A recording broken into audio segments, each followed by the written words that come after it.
నిశ్శబ్దం ఎంత భయంకరంగా ఉంటుందో చూసావా? అందుకే మీరెంత సైలెంట్గా ఉంటే మర్డర్ అంత వైలెంట్గా ఉంటుంది. ఆడు మగాడ్రా.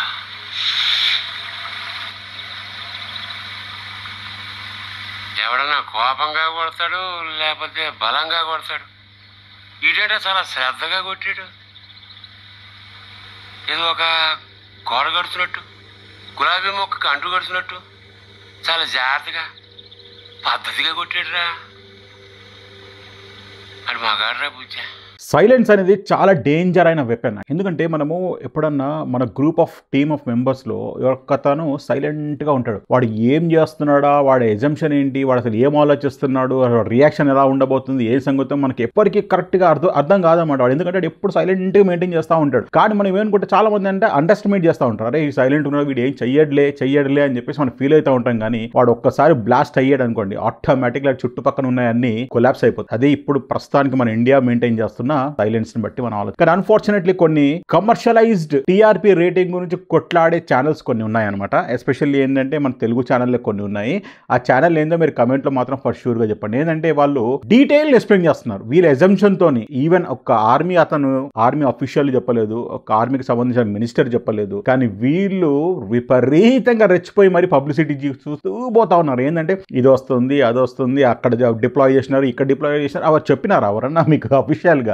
కొంచెమన్నా బేసిక్ కామన్ సెన్స్ ఉండాలా. ఇట్లాంటిది ఆల్రెడీ మనకి ప్రీవియస్ గా ఒకసారి ఎక్స్పీరియన్స్ అయ్యింది. ఎక్కడ మన తాజ్ హోటల్ పైన జరిగిన ఇన్సిడెంట్ మీద మన న్యూస్ ఛానల్ వాళ్ళు లైవ్ టెలికాస్ట్ చేస్తూ ఉంటే అన్ఫార్చునేట్లీ ఏమైపోయిందంటే అక్కడ ఉన్న పందినా కొడుకులు ఎవరు పాకిస్తాన్ లో ఉన్న కుక్కలు, టెర్రరిస్ట్ కుక్కలు ఏం చేస్తున్నాయంటే లైవ్ లో చూస్తూ వీళ్ళకి శాటిలైట్ ఫోన్స్ తో ఇన్స్ట్రక్షన్స్ ఇస్తా ఉన్నారు. అరే ఇట్లా జరగబోతుంది, చూసుకో, కేర్ఫుల్ గా ఉండు అని చెప్పేసి వాళ్ళకి సజెషన్స్ ఇస్తా ఉన్నారు అన్నమాట. అట్లాంటి ఇన్సిడెంట్ ఇప్పుడు జరగబోచ్చు కదా. కాబట్టి కొంచెమైనా basic Commons, basic responsibility, third estate, fourth estate అని మీరు చెప్పుకొని తిరుగుతారు కదా న్యూస్ ఛానల్స్ ఎస్పెషల్లీ. కొంచెమన్నా కాన్ఫిడెన్స్ మెయింటైన్ చేయండి రబ్బా. ఒక్కసారి మనము ఇప్పుడు పానిక్ సిచ్యువేషన్ ఎట్లా ఉందంటే Pakistan the almost panic situation ఉంది. వాళ్ళు ఏం చేయాలో అర్థం కావట్లేదు, మనం ఎట్లా రెస్పాండ్ అవుతామో కూడా అర్థం కావట్లేదు, మన ఇండియా ఎట్లా రియాక్ట్ అవ్వబోతుందో కూడా అర్థం కావట్లేదు.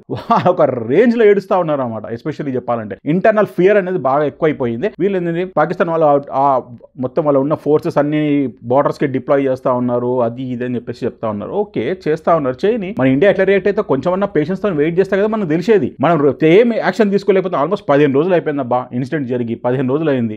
ఏమైనా యాక్షన్ తీసుకోలేకపోతున్నారా, మనం అసలు క్యాపబుల్లా కాదా అని చెప్పేసి మనం ఎప్పుడు మనల్ని అండర్ ఎస్టిమేట్ చేసుకోవద్దు. సైలెన్స్ తోని మనం భయపడిస్తే చాలు. భయపడిస్తున్నాము, రిటాలియేట్ ఉంటది అంటే అఫ్ కోర్స్ ఉంటది, ఎందుకు ఉండదు? ప్రీవియస్ గవర్నమెంట్ కాదు కదా, కోట్ల పువ్వులు పెట్టుకొని జనాల చెవుల పువ్వులు పెట్టిన పార్టీ కాదు కదా ఇది. ఈ పార్టీ డిఫరెంట్ కదా. అట్లీస్ట్ మనం పాజిటివ్ గురించి ఎక్స్పెక్ట్ చేయాలా. రిటాలియేట్ అవుతుంది అంటే అవుతుంది కొంచెం పేషెన్స్ తోని. ఎస్పెషల్లీ న్యూస్ ఛానల్స్ చెప్తా ఉన్నా, అరే నీ అమ్మ ఉడత ఊపలకి కుక్కల్లాగా మీరెందుకు మరుగుతున్నారు నాకు అర్థం కాదు. ఊర్లో పెళ్లికి కొంచెమన్నా పేషెన్స్ ఆపుకోండి, కొంచెమన్నా తట్టుకోండి. నీ అమ్మ జీవితం చూస్తుంటే లైవ్గా 24 hours ఇదే పెడుతున్నారు. ఎస్పెషల్లీ కొన్ని ఛానళ్ళు, ఇంకా దాంతో పాటు కొన్ని పొలిటికల్ ఛానల్స్ ఉన్నాయి. ఎస్పెషల్లీ మీరు నిన్న చూసిన వీడియోలో క్లిప్పింగ్లో మీకు కొంచెం అది కనిపిస్తూ ఉంటుంది. ఆ ఛానల్ వాళ్ళు ఏంటంటే ఒక సాఫ్ట్ గేమ్, మళ్ళీ వీళ్ళు ప్రాబ్లం ఫేస్ చేస్తూ ఉన్నారు, వాళ్ళు ప్రాబ్లం ఫేస్ చేస్తూ ఉన్నారు, పాకిస్తాన్కి వెళ్ళలేకపోతున్నారు ఆడవాళ్ళు, అమ్మాయి. అరే ఎందుకు రబీ, ఎందుకు? కొంచెమన్నా మీకు బేసిక్ కామన్ సెన్స్ ఉండాలా. పేషెంట్స్ ని కూడా ఎట్లా పంపించేస్తారు, కొంచెమన్నా కట్టసి చూపించండి అని చెప్పేసి కొంతమంది మాట్లాడుతూ ఉన్నారు. కొంచెమన్నా సిగ్గుశరం ఉండాలా మీకు? కొడుకు ముందు, ఒక ఆడామ ముందు వాళ్ళ హస్బెండ్ ని తలని కాల్ చేస్తే కట్టసి చూపించాలా? సిగ్గుశరం ఉండాలా? మనుషులా గాడిదలా మీరు? సెక్యులర్ అని చెప్పి మాట్లాడుతూ ఉంటారు. ఎస్పెషల్లీ నాకు తెలిసినంత వరకు ఆ పర్టికులర్ న్యూస్ ఛానల్ కూడా ఆ పార్టీకి సంబంధించిన వాళ్ళే, అదే కోట పువ్వు పార్టీలకు సంబంధించిన వాళ్ళే. వాళ్ళు ఏమి పీకలేకపోయినారు పాస్ట్లో. ఇప్పుడు అట్లీస్ట్ వీళ్ళన్నా రిటాలియేట్ చేయడానికి ట్రై చేస్తున్నప్పుడు గమ్మున వీళ్ళని మోరల్గా సపోర్ట్ చేయాలి, కానీ మూసాలి కదా. ఆ పార్టీ గురించి అయితే చెప్పాల్సిన అవసరం లేదు. వాళ్ళ గొప్ప అల్లుడు వచ్చినాడు, అల్లుడు వచ్చి ఒక పెద్ద స్టేట్మెంట్ ఇచ్చినాడు. ఆ స్టేట్మెంట్ గురించి అయితే విపత్సంగా వైరల్ అయిపోయింది. అసఫ్ ఆల్ మీ మీద ఎవరికి హోప్స్ లేవు, ఆ పార్టీకి సంబంధించిన వాళ్ళ మీద అయితే ఎవరికి హోప్స్ లేవు. వాళ్ళైతే ఏమి పీకలేదు ఇన్నేళ్ళ వరకు. ఇప్పుడు కూడా కదా, అరే రియల్ గా మన హైదరాబాద్ లో జరిగిన ఇన్సిడెంట్స్ గురించి మొన్న ఒక అతను విక్టమ్, యాక్చువల్లీ ఏంటంటే చోటుల మన బాంబ్ బ్లాస్ట్ జరిగినాయి కదా కొన్ని, మీన్స్ లైక్ అది గప్చుప్ సెంటర్ దగ్గర, మీన్స్ చార్మినార్ దగ్గర గప్చుప్ సెంటర్ ఉంది కదా, దాన్ని ఏమంటారా అది సెంటర్, యాక్చువల్లీ నేను మర్చిపోయాను దాని పేరు. ఆ గోకుల్ చాట్లో జరిగిన బాంబ్ బ్లాస్ట్లో ఆ విక్టమ్స్ అతనికి కళ్ళు పోయినాయి. ఆయన వచ్చి బీభత్సంగా ఏడుపు. మరి ఇప్పటి వరకు మాకు ఎటువంటి సపోర్ట్ లేదు గవర్నమెంట్ నుంచి. గవర్నమెంట్ అప్పుడు జరిగిన ఇన్సిడెంట్ కూడా ఏది అదే కదా, అదే గవర్నమెంట్ జరిగిన ఇన్సిడెంటే కదా.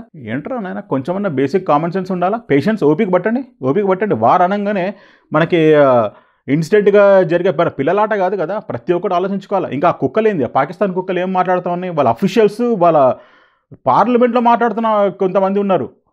మాకు నూక్స్ పెట్టుకుంటారా, నూక్కుంటారా కింద వేసుకొని. 2 కంట్రీలు న్యూక్లియర్ పవర్ కంట్రీస్ కాబట్టి కొంచెమన్నా బేసిక్ కామన్స్ తోని చేయాలి. ఏం చేసినా కానీ మన వాళ్ళు చేస్తున్నారు కదా, కొంచెమన్నా ఓపిక బట్టి మనం వెయిట్ చేస్తే మనకు రిజల్ట్స్ కనిపిస్తాయి కదా. ఆ కంట్రీ వాళ్ళదే తెలుసు కదా, ఈ నా కొడుకులని, పంది నా కొడుకులని మీన్స్ ఎవడోడు ఈ టెర్రరిస్టులని పెంచి పోషించి పాలించి అల్లాడిచ్చి మరీ లేపుతా ఉన్నారు, పెంచుతా ఉన్నారు కదా, వాళ్ళని కాపాడుకుంటూ వస్తున్నారు కదా. ఆ దరిద్రమైన దేశం, ఆ దేశం మీదకి దండెత్తాలంటే అంత ఈజీ కాదు కదా. వాళ్ళు ఆల్మోస్ట్ సెల్ఫ్ రిస్ట్రిక్షన్ మోడ్లో ఉన్నారబ్బా. సెల్ఫ్ రిస్ట్రిక్షన్ మోడ్ అంటే మీకు తెలిసిందే కదా. ఆల్మోస్ట్ వాళ్ళు ఏంటో సగం సచ్చే ఉన్నారు. వాళ్ళు సచ్చినోని ఇంకెంత చంపుతాము, చంపేటప్పుడు కొంచెం ఆలోచించుకొని చంపాలా. మన సైడ్ ఎక్కువ ఎఫెక్ట్ కాకుండా వాళ్ళు సావు దెబ్బతీయాలని చెప్పే కదా ఇప్పుడున్న గవర్నమెంట్ ఆలోచిస్తుంది. చాలా చాలా యాక్షన్స్ జరిగినాయి ఈ 15 రోజుల్లో. మనం అనుకుంటాం మనకి ఎక్కువ కనిపిస్తుంది, మరి మనకి ఓన్లీ మన ఆర్మీ రిటాలిటేషన్ మనకు కనిపించలేదని చెప్పి అనుకుంటాం. కానీ యూఎన్లో కానీ మీన్స్ పొలిటికల్గా కానీ మారల్గా కానీ వాళ్ళని చంపేస్తున్నారు. ఆల్మోస్ట్ చంపేస్తున్నారు వాళ్ళని. ఏ లెవెల్లో కార్నర్ చేసినారంటే మాకు అర్థం కాదు. ఇక్కడ ఇది పట్టేసినారు వాళ్ళకి, పట్టి మెల్లిగా పిసుకుతా ఉన్నారు. వాళ్ళకి ఏందో ఆల్మోస్ట్ ఊరేసినట్టు అనమాట. అది అర్థమైందా? కొంచెమన్నా మనం పేషెన్స్తో మన గవర్నమెంట్ మనం సపోర్ట్ చేయాలా. సపోర్ట్ చేస్తేనే కదా, అప్పుడే కదా మనకు తెలిసేది అసలు ఏం జరగబోతుంది, ఏం కథ అని చెప్పేసి. ప్రతి ఒక్కరికి బాధ ఉంది. ఇప్పటికి కూడా ఏంటంటే ఆ జరిగిన ఇన్సిడెంట్ ఎవరు మర్చిపోలేకపోతున్నారు. రియల్లీ ట్రస్టబుల్ ఇన్ఫర్మేషన్ ఏంటంటే అసలు ఎవరు తట్టుకోలేకపోతున్నాడు.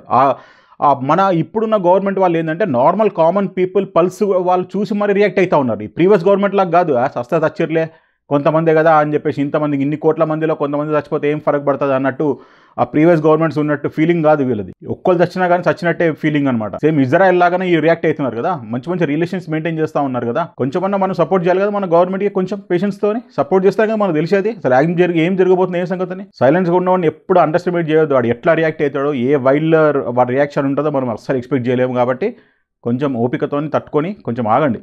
ఎస్పెషల్లీ న్యూస్ ఛానల్స్ చెప్తున్నా, ఇంకా సపోర్ట్ చేస్తూ సెక్యులరిజం పాటించే ఛానల్ వాళ్ళకైతే ఇంకా చెప్తా ఉన్నా, ఈ దరిద్రం నా కొడుకులు ఉన్నారు కదా, కొంతమంది సపోర్ట్ చేస్తూ జై నాదాలు కొడతా ఉన్నారు పక్క దేశానికి. నా కొడుకులని ప్రొజెక్ట్ చేసి ఏదో సాఫ్ట్ కార్నర్ చూపిస్తున్నట్టు, వాళ్ళు ఏదో ఎఫెక్ట్ అవుతున్నట్టు కాదు. ఫస్ట్ ఆఫ్ ఆల్ మన దగ్గర ఉన్న చెత్త మొత్తం క్లీన్ చేయాలి. ఈ బంగ్లాదేశీస్, ఈ పాకిస్తాన్ క్యాండిడేట్స్ వాళ్ళందరినీ ఫస్ట్ ఎలగదెంగిన తర్వాత అప్పుడు మనం ఫర్దర్ స్టెప్స్ అనేది తీసుకుంటున్నారు. ఇప్పుడు జరుగుతూ ఉన్నాయి కదా మెల్లిమెల్లిగా. మన హైదరాబాద్లో రిటైర్ జరిగిందా లేదో నాకు తెలియదు, కానీ జరగాలని చెప్పి నేనైతే కోరుకుంటా ఉన్నా ఎస్పెషల్లీ. ఓకే, వీళ్ళందరినీ చెత్త నా కొడుకులందరినీ ఫస్ట్ ఎలగొట్టిన తర్వాత అప్పుడు నెక్స్ట్ ఫర్దర్ స్టెప్స్ వస్తాయి. స్లోగా జరుగుతుంది ఏం జరిగినా కానీ. ఇమీడియట్గా రియాక్ట్ చేయడానికి మన ఇంట్లో కొట్లాట కాదు కదా, ఇంటి పక్కన చుట్టుపక్కన ఉన్న కొట్లాట కాదు కదా. ఏం జరుగుతుందో ఆలోచించాలి కదా కొంచెమన్నా మనం. ఓకే అండి, ఈ వీడియోలో ఇంత మటుకే. సైలెన్స్ చాలా డేంజర్. చూద్దాం, let and wait and watch what is going to happen. Okay అండి, bye bye, have a nice day. Jai Hind.